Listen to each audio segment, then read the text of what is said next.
Welcome back. This is our keynote for the end of the day, and we are very fortunate to have a real OG in the house. For those of you who don't know, Peter has been involved in the blockchain and Bitcoin community from its very early days. He was the founder of the Bitcoin Foundation long before starting New Alchemy.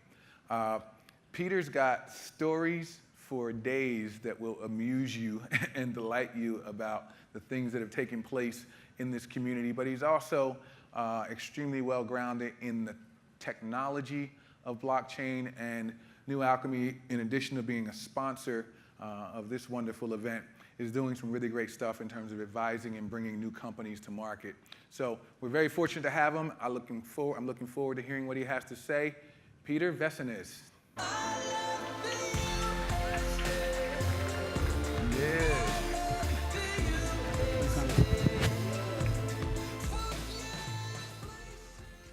Hey guys. I don't think I've ever been to a conference where I got walk-in music before. That was really good. I see some friends out there, which is great. It's nice to see you. Hopefully some new friends. If you're not from Seattle, welcome to Seattle.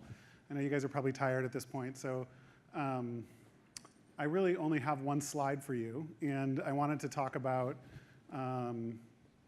just talk about some lessons from the last almost 10 years of crypto. I think they rounded up in my title slide. I'd actually seen, it seems small enough. I'm going to try to leave a little bit of time for questions, just because I think it's always good to hear what other people are thinking. So I'm not going to read this slide, and if you get bored, you can just read the slide if you get bored of my talk. But I do want to just tell a couple stories. I want to talk about some early days in crypto land, and I want to talk about kind of like the thinking behind pulling together regional events like this. And then I want to talk about how to make money in a bear market. I've been through, I think, probably 8 crypto winters, so-called, before we knew what to call them. I think the first one, I clearly remember in 2010 or 2011? It might have been 2010, saying like, I really don't think Bitcoin can go any lower than $2. It had gone from 16 down to 2. And that was true. I also want to say this before I get too far along, that I mostly just talk about mistakes when I give these speeches. So I think there's sort of like a crypto industry. It's de rigueur to talk about like cool, awesome things that you've done, but I think it's better to talk about like ways we could do better. So that day when I thought, I don't think it'll go much below $2, I bought exactly 0 Bitcoins. And in fact, I sold most of my Bitcoins at 5 cents, 6 cents actually. And I remember thinking like, this is a miracle, my computer made money. I love it.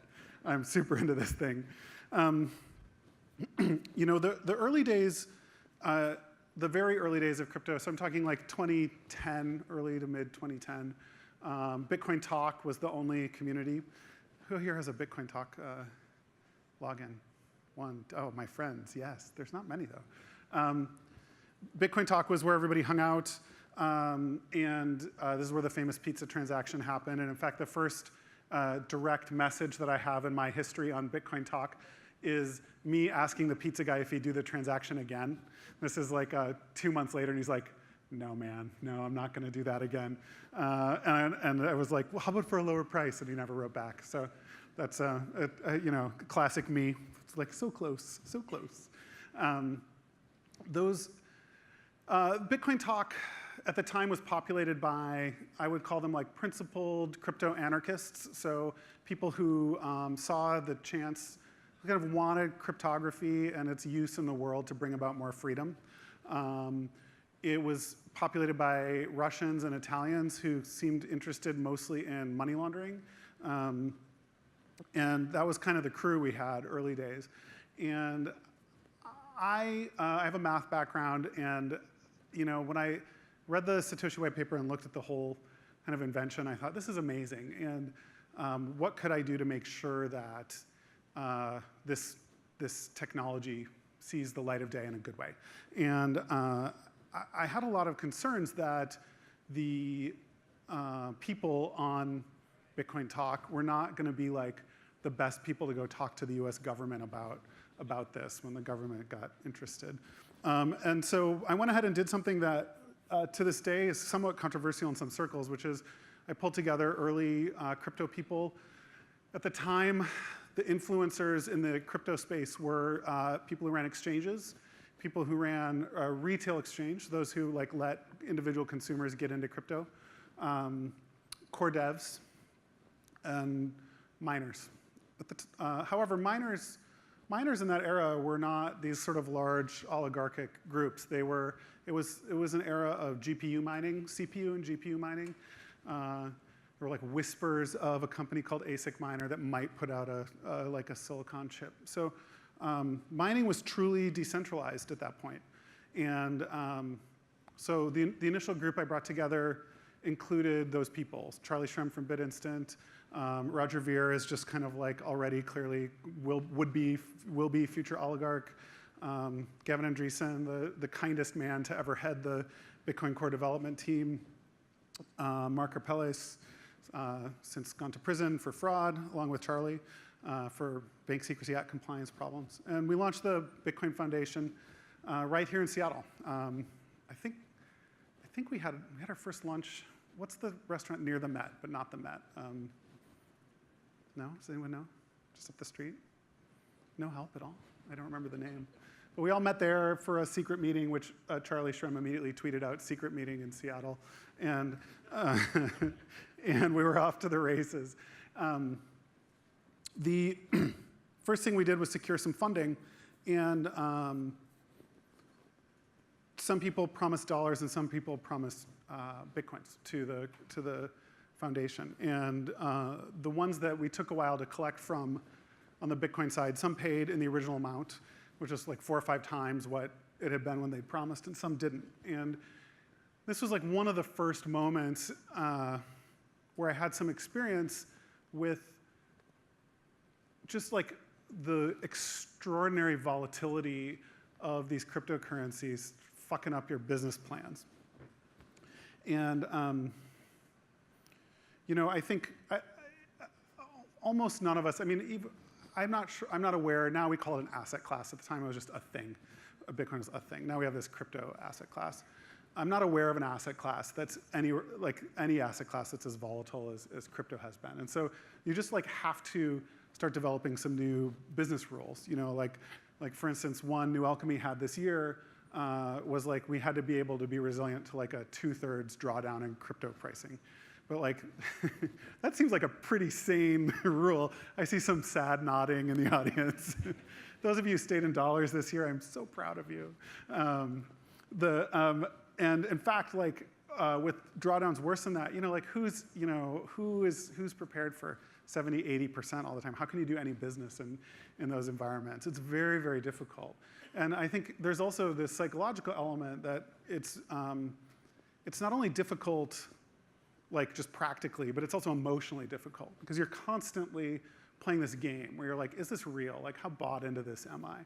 And on the one hand, to stay hedged out safely means you have to be like not fully bought in. But on the other hand, to do this over like, especially in this city, taking a technology job somewhere that's going to pay very well in one of like the few global monopolies that currently exist, all of which have plenty of jobs here, takes this belief, right? It takes this belief, like this is going to change the world.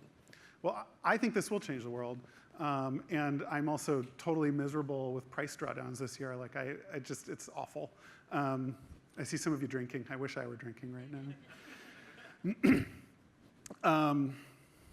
So, I don't know. I kind of want to just tell some more stories, but I'm like going to try and get a couple points across first.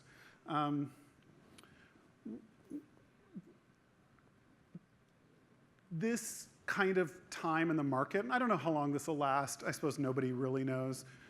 You know, these kind of like the period in the market. We're like deep in the bear market now. Like, you know, and the way I explained bear market to New Alchemy employees is like, here's a bear market. Well, here's a bull market. China bans cryptocurrencies. oh, it's a threat to nation states. The price goes up. That's bull market, right? Bear market is like, Bill Gates puts 10% of his net worth into crypto. You're like, it's jumped the shark, sell, sell. So we have these kind of like, and I think we have this sort of almost emotionally untethered, like bipolar reaction as the markets to news, right? So when I look at, when you look at like market fundamentals, when you look at technology, when you look at all these things, like the market is in much, like the actual functionality of crypto, the knowledge we have, technologies coming out of places like Dragon Chain and other firms that are launching these new chains, things are way better, way more interesting than a year ago, right? But we have the kind of this bipolar market response to it. So how do you make money now? Like, how do we do a good job now? I think the first thing to say is just innovators keep innovating. Don't get discouraged. Some very, very good tech is going to be put out this year. So hopefully you guys are going to be part of that group. Some very, very good tech is going to get invested in, is going to get bought, and people are going to do really well with it. Historically, these are the times when kind of like the next wave's market leaders make it work. So Bitmain, recently announced they're going to IPO. I think, does anybody know the number? Took in like $1 billion investment or something. Bitmain was flat broke multiple times from launch to when they went. Like literally almost bankrupt, right? So you have kind of these waves that people have to get through, and also those that are successful end up building these really successful positions. I'll tell you some stuff. I was like trying to regale you, but I'm not really. I'm just kind of giving a few thoughts. I'll tell you some things I think are interesting right now. I think New Alchemy's been putting a fair amount of time and money into cross-chain technology in the last year and a half. I think that will continue to be sort of an interesting place to look. You kind of have these waves that happen in the blockchain where a chain gets a certain amount of like brand, market position, and they, in Bitcoin's case and then Ethereum's case, like enter the public lexicon, and so they kind of like build out this space for themselves. Now, the Bitcoin technology itself is like extraordinarily creaky right now. I mean, it would be embarrassing to come to market with an offering like that today, given the amount of innovation that's happened since 2009. Ethereum's also pretty creaky, in my opinion. Like, and I have a theory, and I don't know if it's true, but I have a theory that like that's just how blockchain innovation works. Is that like if a chain gets enough like innovation together in a package and is successful building a community and is successful building like a brand, it will go. And then at that point, like it's very, very hard for it to re-innovate. And you can see this. Ethereum was like move fast and break things, and then they somewhere in there clearly moved to like message to people to stop innovating or planning on new innovations happening, to like these like extra slow release periods. And I think that that's probably how things will go. So I think right now the market's looking for and waiting for and trying to see like what's that next level of innovation. And I think on the financial market side, people need like much faster transaction speeds. There's kind of this whole process in the industry of getting stuff tokenized, assets kind of getting like token layers onto them so they can trade more broadly. And one of the things that I often have thought this year is like this balance between, if you go back to the forum participants I mentioned, this balance between kind of like this aggressive, we should change the world. This changes the world, we should change the world. And like working with regulators, regulatory agencies, working inside the system. Breaking the system, working inside the system. One thing I'd like to encourage you all to do is think about like changing the system. We maybe won't call it breaking the system, but changing the system. The technology, the power of decentralization, the ability of decentralization to change the rules, the ability for it to like break down barriers, get rid of rent seekers who've like managed to create competitive moats to break through that is really just pretty amazing. I think that that part of the technology is often undersold. So However, one of the things I see for new entrants thinking about it is like they spend a lot of time and money on regulatory, and that's fine. We're in the U.S. There's a significant regulatory burden that comes being here, but I also want to encourage those of you who are working on either investing in or working on startups in this space to prioritize looking at stuff that's decentralized, that just changes rules. We come out a lot of the rules that we have in the States because we have history, we have a technology history, we have a regulatory history. New technology makes for new situations. And Bitcoin certainly did that. I got to witness that firsthand. And I got to witness regulators, to end the story about the Bitcoin Foundation, it worked. And I was lucky enough to be one of the first people to talk to the Treasury Department and to talk to FinCEN, Financial Crimes Enforcement, about Bitcoin. And they said something really, I think that all of us could do to hear, which is they said, we think the toothpaste is out of the tube. So we're talking about like, how do we regulate this new thing? That's pretty amazing. Like that's a moment where arguably the most powerful financial enforcers in the world are like, well, things have changed now. Things have changed. And that's not something a single company could have done. Like you couldn't start a company. PayPal maybe, so like PayPal's a good example. They tried to do that in the 90s, and they just got co-opted and ended up, I would say, sucking. I personally think PayPal sort of sucks. And they got co-opted and pulled into the system.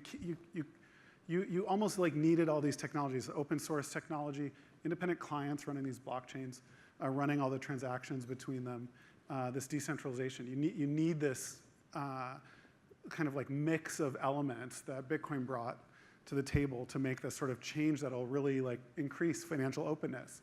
It'll let people transact in different ways that they want to. And I think we've seen this. We also saw this early days of ICO land till now, where 2016 there's this period where like in people's minds everything's a utility token. We saw like a huge amount of innovation there. It was really, really cool to watch. As people started worrying more about legal, getting the lawyers involved, everybody's trying to like shape their thing, shape their thing into like, well, there's a security token part, there's a utility token part, there's this, there's that, and kind of like make it work with the system. And I, for one, sort of like, I'm always nostalgic for those moments when we get some just like totally free innovation and people make what are the coolest things, some of those things stick. I would like to take some questions, but I can't see anything. Maybe a little better. Does anybody want to throw some questions at me? Yo, Peter, yeah. Hey, Michael. Hey, so since... Welcome to town. Oh, thank you. Yeah. It's my first time in Seattle in a little under 3 years, and I was harking back that when I first came here, it was the last time, it was to sit down with Bill from Bittrex, who just left his day job to start Bittrex. Amazing, right? Now they're 200 and something. I mean, there's so much innovation coming out of the Seattle area, so I'm very pleased to be here. So you basically had mentioned about, having to work within the system, and what do you do when there's no rules in the U.S., just a lot of FUD? I mean, is it best to just kind of, unfortunately, just go to Cayman and Malta and just wait for the U.S. to make up their mind? Says Michael has moved to Puerto Rico. That's a good question. I guess like how I talk to regulators about it is along those lines, like you will regulate this out of the US, like you'll regulate the innovation and wealth creation out of the US. And that was a message we had about Bitcoin, especially when it came to exchanges in the States. I think one thing that's different now is that actually Bitcoin's very successful. Money's very, very fluid now. You can, I was just today talking to an investor who wanted to do an investment, $1 for a token investment. And they said like, it was the other way, they had some tokens to sell. They said like, we'd really prefer Tether. I was like, Tether seems like, don't trust Tether, like they can't get audited. But they're like, you know what, it's less risk than banking dollar risk. So I do think that it's worth, countries are like competing on this, like what are good regulatory havens. And I think anyone should, just on behalf of their shareholders and themselves, look at those hard and take advantage of good regulatory environments. It can be expensive. I mean, there are lots of pitfalls there, but yeah, unfortunately, America is not a good place for this kind of innovation right now, and I think that's sad. I think that's sad. Yeah. Anything else? I have 20 seconds. Zing me. Yeah. When will America become a good place for this kind of innovation? I'm not sanguine. It's a little bit like I often make enemies with the enterprise blockchain folks by saying enterprises are never going to issue good blockchains. It's like saying banks are never going to issue a good dollar token. They can't. They're arms of the nation state. They have all these, they've built out their competitive moat. They've built out their regulatory framework. They will not break it under any circumstances. And I extend that to the states personally. Like, I think this is an amazing place for like technology innovators. It's a safe place, you know. But as a place that would really let aggressive innovation happen, I don't see it. I think the U.S. has been very even-handed with crypto. Like, I mean, if I think back to early days of Bitcoin, people would be like, "You're going to prison for talking about this," and that's just not what happened. Regulators really have taken time to understand and look at it. But in the last few years, especially as we've moved out of the money transmittal world and into the securities world, they are much more engaged with things that historically they've never been engaged in before. You can ask yourself, look, you can download some open source software and run a security offering for your taco stand tonight for free. Okay, that's a sea change in technology. How do US regulators think about that? I think we know that that's not their preferred world. And we do have some jurisdictions that are like, we love this, or they see this opportunity to compete on a global scale a little more. So I wish I were more sanguine about it, but I'm not right now. Yeah. I'm over time. Thank you guys very much. I'll be in the back.